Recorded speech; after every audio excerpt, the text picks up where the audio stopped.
아니, 세무사님, 저는 1세대 1주택인데 왜 5억 세금이 나왔어요?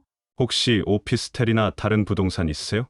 네, 오피스텔 하나 있긴 한데 월세가 고작 50만 원이에요. 그게 문제입니다. 그 50만 원 때문에 5억 세금이 나온 거예요. 네, 말이 안 되는데요. 50만 원으로 5억을 벌려면 몇 년을 해야 하는데요. 실제로 제가 국세청에서 근무할 때 겪었던 실화입니다. 평생 모아서 장만한 집 한 채 팔았는데 갑자기 몇억 원의 세금, 폭탄이 나왔다는 분들이 정말 많아요. 본격적인 이야기 시작 전에 구독과 좋아요 한 번씩 눌러주시면 큰 힘이 됩니다. 가족이나 친구들에게 영상 공유를 해주시면 나눌수록 행복은 2배가 됩니다. 사실 1세대 1주택 비과세라는 것은 양도세의 꽃이라고 할 수 있어요. 하지만 많은 분들이 본인이 1세대 1주택이라고 생각하면 그 요건을 제대로 따져보지 않고 무조건 비과세라고 착각하는 경우가 정말 많습니다. 제가 국세청에서 근무할 때 보면 1세대 1주택 비과세로 신고했다가 나중에 추징당하는 사례가 엄청나게 많았어요. 오늘은 실제 사례 7가지를 통해서 어떤 경우에 비과세가 안 되는지, 그리고 어떻게 대비해야 하는지 말씀드릴게요. 먼저 결론부터 말씀드리면 1세대 1주택 비과세를 확실하게 받으려면 4가지를 반드시 체크해야 해요. 첫째, 내 세대원이 정확히 누구인지 주민등록등본과 초본을 통해 확인해야 합니다. 둘째, 나와 세대원 중에 주택 외에도 입주권, 분양권, 주거용 오피스텔, 농가주택 등이 있는지 체크해야 해요. 셋째, 내가 양도하는 다가구 주택 옥상에 옥탑방이 있어서 다세대 주택으로 분류되지 않는지 확인해야 합니다. 넷째, 내가 양도하는 주택이 취득 당시 조정 대상 지역에 포함됐었는지, 2년 이상 실제 거주했는지, 그리고 상생임대주택 요건에 충족했는지 체크해야 해요. 이제 실제 사례를 통해 자세히 설명해 드릴게요. 첫 번째 사례는 정말 안타까운 경우예요.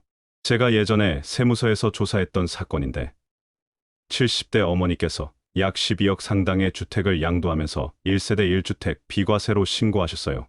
그런데 이분과 함께 살고 있는 40대 미혼 딸이 있었고 이 딸분이 다가구 주택을 하나 소유하고 있었던 거예요. 어머니는 성인인 딸은 별도 세대라고 생각하셨지만 실제로는 같은 주민등록에 등재되어 있어서 같은 세대였던 거죠. 결국 1세대 2주택이 되면서 2억 원의 세금을 추징당하셨어요. 만약 주택을 팔기 전에 딸을 미리 분가시켰다면 피할 수 있었던 세금이었습니다. 이런 경우를 보고 그럼 주민등록만 따로 옮기면 되겠네요 라고 생각하시는 분들이 있어요. 하지만 이것도 위험해요. 실제로 제가 조사했던 또 다른 사례에서는 어떤 남성분이 양도일 며칠 전에 갑자기 아들을 분가시킨 경우가 있었어요. 저희가 생활근거자료 제출을 요구했는데 제출하지 못했고 결국 3억 원을 추징당했습니다. 세무서에서는 교통카드 사용 내역, 신용카드 사용 내역, 통신사 기지국 정보까지 모두 확인할 수 있거든요. 그래서 만약 분가를 할 거라면 실제로 최소 한 달 이상 전에 분가를 하고 오피스텔 전입신고, 입주자, 관리카드 작성, 차량 등록 등을 통해 실제로 그곳에서 생활했다는 증거를 남겨야 해요. 두 번째로 말씀드릴 사례는 월 50만 원 때문에 4억 세금 폭탄을 맞은 경우예요. 약 10년 전에 제가 조사 공무원으로 근무할 때 있었던 일인데 어떤 분이 12억에 육박하는 물건을 양도하면서 1세대 1주택 비과세로 신고하셨어요. 취득가액은 2억 정도였으니까 세금을 하나도 안 내고 좋아하고 계셨는데 갑자기 세무서에서 전화가 왔죠. 어르신, 1세대 1주택 비과세가 아닌 것 같습니다라고 했더니 무슨 소리예요? 저는 1세대 1주택인데요 라고 하시더라고요. 그런데 이분에게는 월세 50만 원 받는 오피스텔이 하나 더 있었던 거예요. 오피스텔은 주택이 아니라고 생각하셨던 거죠. 고작 50만 원 나오는 그 오피스텔이 무슨 문제가 될까 싶으셨겠지만 오피스텔도 주거용으로 사용하면 주택수에 포함돼요. 저희가 그 오피스텔에 출장을 나가서 확인해봤어요. 주민센터에서 전입세대 열람을 하고 오피스텔 관리사무소에서 입주자 관리카드를 확인했죠. 그분은 사업자가 아닌 직장인이었고 입주자에게 전화해서 물어보니 그냥 잠만 잡니다라고 하더라고요. 결국 주거용 오피스텔로 판정되면서 1세대 2주택이 되어 4억 원 세금을 추징당했어요. 만약 오피스텔을 먼저 팔거나 업무용으로 전환했다면 피할 수 있었던 세금이었습니다. 오피스텔은 정말 주의해야 해요. 이런 사례가 제 주변에 너무 많거든요. 세 번째 사례는 더욱 충격적이에요. 월 20만 원 때문에 5억 세금 폭탄을 맞은 경우입니다. 이건 국세청 내부에서도 매우 자주 지적되는 사례이고 직원들도 실수를 많이 해서 감사에서 지적받는 일명 옥탑방 세금 폭탄이에요. 다가구 주택과 다세대 주택의 차이를 아시나요? 3층 이하 19세대 이하 660제곱미터 이하인 주택은 다가구 주택이에요. 이 다가구 주택은 하나의 매매 단위로 전체를 팔면 1세대 1주택이 되어 전체 비과세를 받을 수 있어요. 그런데 4층 이상이 되면 다세대 주택으로 분류되고 각 호수가 하나하나 주택으로 인정받아요. 그러면 마지막에 파는 주택만 비과세 혜택을 받고 그 전에 판 것들은 다 과세를 받기 때문에 매우 불리해져요. 제가 조사했던 사례에서는 1층부터 3층까지 8개의 집이 있어서 모든 요건이 완비됐어요. 그런데 옥상에 옥탑방이 1개 있었던 거예요. 이 옥탑방이 옥상 전체 면적의 8분의 1을 넘으면 하나의 층으로 인정받아서 4개 층이 되는 거예요. 4개 층이 되면 다가구 주택이 아닌 다세대 주택이 되죠. 그래서 한 호실마다 각각 주택으로 인정받게 되는데 이거는 세법이 아닌 주택법에서 그렇게 정의한 거예요. 제가 조사했던 그 옥탑방에서 들어오는 월세 수입이 고작 20만 원이었어요. 20만 원으로 5억을 벌려면 도대체 얼마나 오래 해야 하는지 계산도 안 되죠. 이런 걸 예방하려면 옥탑방 세입자분에게 양해를 구해서 팔기 수개월 전에 내보내고 거기를 창고로 만들어야 해요. 그리고 그런 모습을 사진으로 찍어서 증거를 남겨둬야 하고요. 세무공무원들은 어떻게 옥탑방에 사람이 살았는지 확인할까요? 요즘에는 위성사진이 잘 되어 있어서 수년 동안의 위성사진을 네이버나 다른 사이트에서 다 볼 수 있어요. 전입세대 열람을 통해서 거기에 거주했던 사람들의 인적사항을 확인하고 세무서 전산망에서 그분들의 전화번호까지 확보해서 일일이 전화해서 물어볼 수도 있어요. 그런 객관적인 증거들을 통해서 다가구 주택이 아닌 다세대 주택으로 정정해서 세금을 부과하는 거예요. 그래서 제가 그때 5억이나 되는 세금을 부과하면서 매우 안타까워했던 기억이 나요. 네 번째 사례도 정말 안타까워요.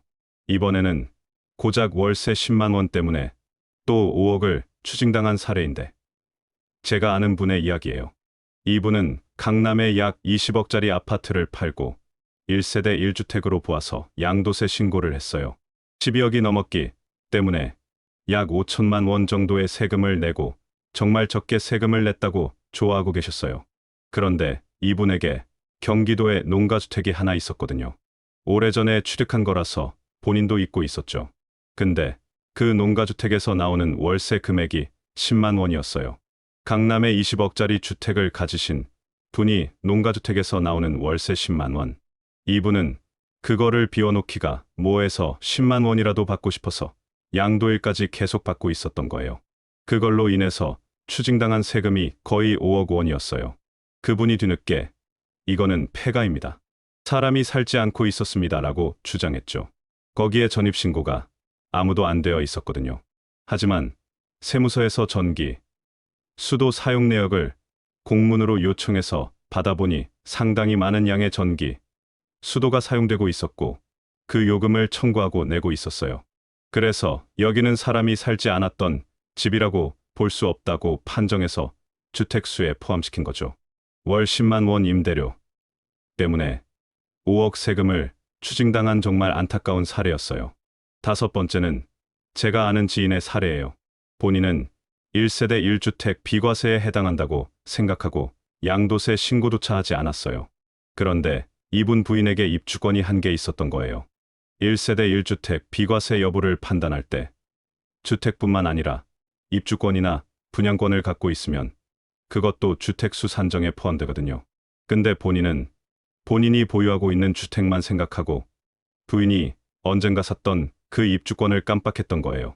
그래서 1세대 1주택 비과세 여부를 판단할 때는 본인과 세대원이 보유하고 있는 주택, 오피스텔, 농가주택뿐만 아니라 입주권과 분양권이 있는지까지 살펴보고 양도해야 실수하는 일이 없어요. 더 큰 문제는 이분이 1세대 1주택인데도 신고조차 하지 않았다는 거예요. 그렇게 되면 무신고 가산세로 20%를 내게 돼요. 만약 1세대 1주택 비과세인데도 불구하고 신고라도 했다면 무신고 가산세는 부담하지 않아도 되거든요. 비과세라고 하더라도 신고를 권장하고 있어요. 그래서 조금이라도 불확실하면 신고라도 하는 게 유리할 것 같아요.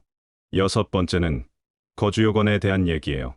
1세대 1주택 비과세 혜택을 받기 위해서는 1세대가 1주택을 2년 이상 보유하고 취득 당시 조정 대상 지역에 해당됐다면 2년 이상 거주 요건을 채워야 해요. 근데 이 거주 요건을 많은 분들이 조금씩 헷갈리시더라고요. 제 삼촌이 전화를 하셨어요. 10년 전에 취득한 주택을 양도하려고 하는데 2년 이상 거주 요건을 채워야 되니까 이장 전입을 하겠다고 그렇게 얘기하는 거예요. 근데 제가 설명했듯이 취득 당시 조정 대상 지역이어야 한다고 했잖아요. 10년 전이면 2013년도 전쯤에 취득하신 아파트실 텐데 그때는 조정 대상 지역이 없었어요. 그런데도 불구하고 우리 삼촌은 2년 이상 거주한다는 것만 기억하시고 취득 당시에는 조정 대상 지역이 아닌데도 불구하고 2년 이상 거주 요건을 채우려고 이장 전입까지 하려고 하시는데 그럴 필요가 없는 거예요. 반대로 어떤 분은 양도 당시 내가 팔 때 조정 대상 지역이 아니기 때문에 그럼 2년 이상 거주 요건을 채우지 않아도 되는 거 아니냐고 오해하시는 분이 있어요. 지금 만약 양도한다면 조정 대상 지역은 서울의 송파구, 강남구, 서초구, 용산구예요. 그 외의 지역은 양도 당시 조정 대상 지역이 아니기 때문에 내가 2년 이상 거주 요건을 채우지 않아도 되는구나 라고 오해하시는데 양도 당시가 중요한 게 아니라 취득 당시예요. 취득 당시 조정 대상 지역이었다면 그분은 2년 이상 보유 및 2년 이상 거주까지 해야 된다는 걸 잊지 말아야 해요. 일곱 번째로 말씀드릴 내용은 상생임대주택에 대한 얘기예요. 취득 당시 조정 대상 지역이었던 주택을 양도할 때는 2년 이상 반드시 거주해야 된다고 했잖아요. 그러면 정말 거주할 수 없는 분들도 있거든요. 최근에 올해 초에 예전부터 알았던 후배가 저를 찾아와서 고민을 얘기했어요. 1세대 1주택 비과세를 받기 위해서 2년 이상 거주를 하려면 기존에 있는 임차인을 내보내고 거기에 전입을 해야 되는데 아이가 미취학 아동이라서 곧 초등학교에 가야 되는데 거기 학군을 보내기가 너무 싫다는 거예요. 그래서 제가 해법을 말해줬죠. 상생임대주택이라는 것을 들어본 적이 있니? 라고 물어봤는데 모르더라고요. 상생임대주택은 임대인도 좋고 임차인도 좋게 하기 위해서 만든 제도인데 임대료를 일정 비율 이상 올리지 말라는 건데 그거는 임차인을 위한 거고 임대인에게도 좋은 뭔가가 있어야 같이 상생하는 거겠죠. 상생임대주택은 이 주택을 취득하고 1년 6개월 이상의 계약을 체결해야 해요. 그게 첫 번째 계약이고 첫 번째 계약을 1년 6개월 이상 체결한 상태에서 두 번째 계약을 2년 이상 체결하면서 그 계약을 2024년 12월 31일 이전에 체결해야 해요. 그리고 첫 번째 계약과 두 번째 계약 사이의 임대료 증가가 5%를 초과하면 안 돼요. 이 세 가지 요건을 다 갖추면 1세대 1주택 비과세를 적용함에 있어서 2년 이상 거주 요건을 채워야 하지만 상생임대주택 요건을 갖춘 사람에게는 2년의 거주 요건을 충족한 것으로 봐주는 제도예요. 상생임대주택 요건을 갖추면 2년 거주 요건을 충족하지 않아도 1세대 1주택 비과세를 판단함에 있어서 2년 거주한 것으로 봐주고 이것이 만약에 1세대 1주택에 해당이 된다면 10억 이상이면 세금이 나오거든요. 이때 그 1세대 1주택 장기 보유 특별공제는 최대 80%까지 인정받을 수 있는데 그 요건이 2년 이상 거주한 경우에만 최대 80% 적용받는 규정을 적용할 수 있어요. 그래서 그 경우에 2년 이상 거주한 걸로 봐주는 그 규정을 장기 보유 특별공제에도 적용할 수 있기 때문에 또 다른 이익을 얻을 수도 있죠. 마지막으로 정리하면 1세대 1주택 비과세를 온전히 적용받기 위해서는 반드시 네 가지를 체크해야 해요. 첫째, 내 세대원이 누구인지 주민등록 등본, 초본을 체크하세요. 둘째, 나와 세대원 중에 주택 외에도 입주권, 분양권, 주거용 오피스텔, 농가주택 등이 있는지 체크하세요. 셋째, 내가 양도하는 다가구 주택 옥상에 옥탑방이 있어서 다세대 주택으로 분류되지 않는지 체크하세요. 넷째, 내가 양도하는 주택이 취득 당시 조정 대상 지역에 포함됐었는지, 2년 이상 실제 거주했는지, 그리고 상생임대주택 요건에 충족했는지 체크하세요. 위 요건에 모두 충족한다면 비과세 합격입니다. 세법이 너무 자주 바뀌고 복잡해서 국민들과 세무사들도 매우 혼란스러워요. 하지만 그것을 따르지 않을 수 없고 미리미리 준비하는 자세로 바뀌는 세법에 적극적으로 상담받고 행동에 옮기는 게 우리가 할 수 있는 최선인 것 같아요. 여러분들도 부동산을 양도할 때는 반드시 세무 전문가와 상의하시기 바랍니다. 몇십만 원의 상담비로 몇억 원의 세금을 절약할 수 있거든요. 오늘 영상이 도움이 되셨다면 구독과 좋아요 꼭 눌러주시고 주변 분들에게도 많이 공유해주세요. 감사합니다.